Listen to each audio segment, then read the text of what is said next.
14 ans que l'on n'avait pas vu une telle machine dans le vignoble champenois. Mais à année exceptionnelle, moyens exceptionnels.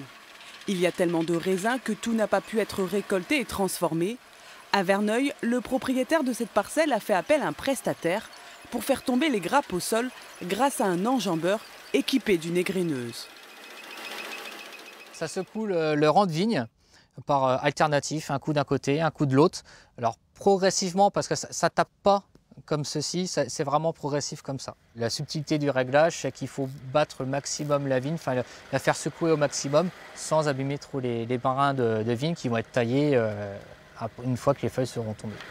Car la raison à cette opération égrenage est de permettre à la plante de mieux repartir. Les gros rendements épuisent le pied de vigne, il faut donc le débarrasser d'au moins 80% de ses raisins. Tant que la grappe reste sur le pied de vigne, la plante fait mûrir le raisin et ne fait pas ses mises en réserve pour l'année prochaine.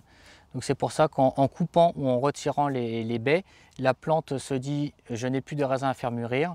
Donc je peux faire mes mises en réserve pour l'année prochaine, pour passer un bon hiver, pour faire un bon départ pour l'année prochaine. Plus efficace, plus rapide, l'utilisation de la machine revient surtout moins cher aux vignerons, pour qui le coût est divisé par 3. Pour prendre une référence, à peu près 1 hectare, si c'est une belle parcelle, on peut faire maximum, on peut faire entre 1 heure, 1 heure et demie à l'hectare à peu près. On pourrait être une douzaine de personnes pendant une bonne journée, surtout que cette année il y a beaucoup de raisins.